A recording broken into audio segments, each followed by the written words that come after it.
Okay, in this video, we're going to be talking about the single paradiddle rhythms. So I'm going to be focusing on rhythms number 1, 2, 3, and 7. 1, 2, and 3 are the warm-ups, and 7 is the usable pattern that we can apply to songs. So 7 is our goal. 1 is a really basic warm-up. And as you can see looking at the page, it's just a combination of bass and snare.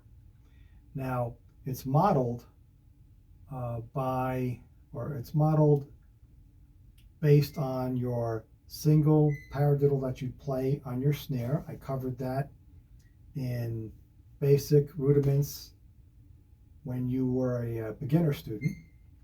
And as you remember, a very basic single paradiddle on the snare is simply right, left, right, right, left, right, left, right? But when we apply it to a rhythm, we substitute one of our hands for the bass. So the right hand is still on the hi-hat eventually when you play things like number 7 or even 2 and 3 for that matter.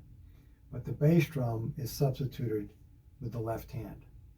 So to start, we simply go bass, snare, bass, bass, snare, bass, snare, snare, and that's your 2 beats worth of single paradiddle between the bass and snare. Then you could just keep playing that until it becomes nice and even.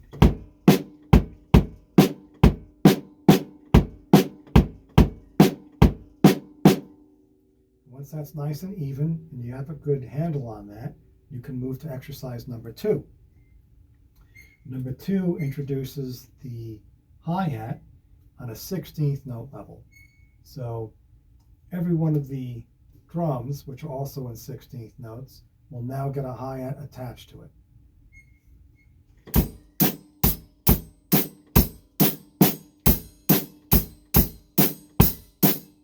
If that's too fast for you, by all means, slow it down. Just concentrate on playing it very evenly. Now, number 3 is the key to playing number 7. We substitute the 16th notes on the hi-hat or the ride for 8th notes. So every other drum now gets a rhythm symbol. You definitely want to play this a lot slower because it is going to be difficult if you've never done this before.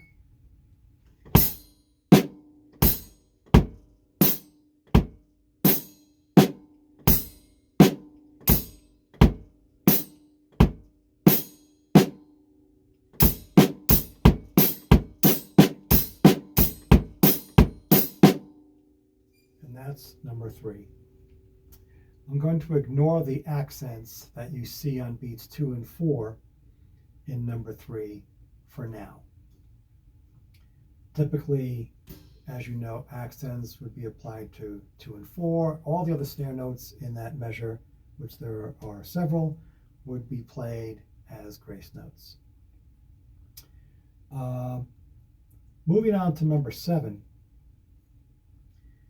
It's simple for the first half of the exercise. The first 2 beats are just basic, and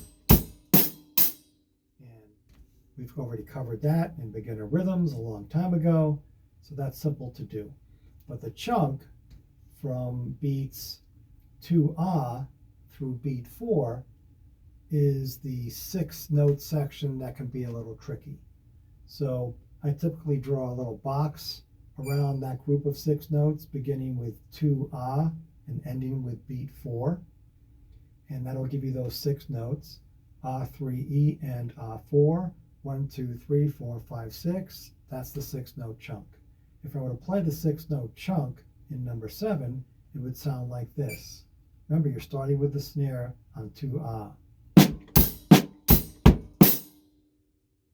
You can go very slow if you need to.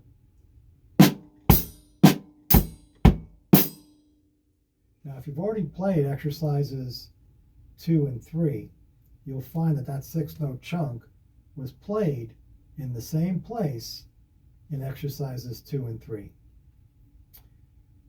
Played as eighth notes, definitely in the same way on number 3, but the chunk was still the same as far as the drums. In all these patterns, even number 1, it always starts on beat 2 and ends on 4.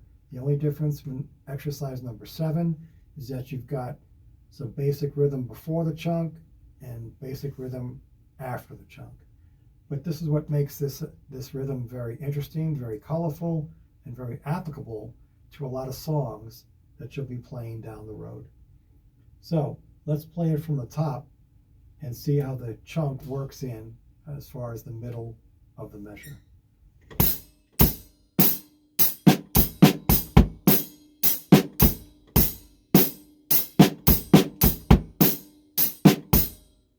Now again, the very beginning is easy. You just have bass, bass, snare, hi-hat, and that's it. At the very end of the measure, though, you have a snare on 4 So we call that a pickup note. As you know, probably, it just picks up beat 1 of the second measure. That's what it's called, a pickup note. Any at the end of a phrase is considered a pickup. So let's try that again, a little faster.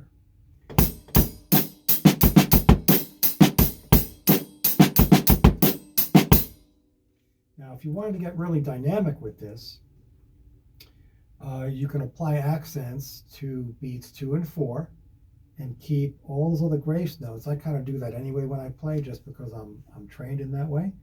But all the other grace notes, there's 3 others in this measure, will get played as grace notes, and that gives you that dynamic spread between loud and soft.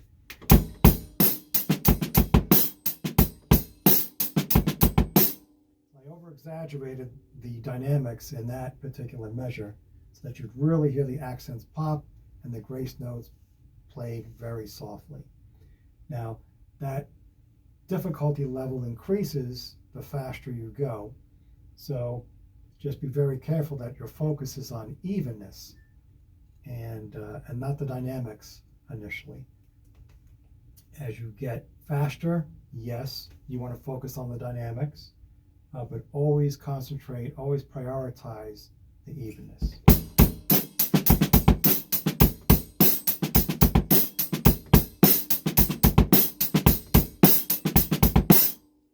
And that's number 7. And don't forget to practice that on the ride as well. And if you want, you can always add the tap on beats 2 and 4, which brings out another color and helps with timing. And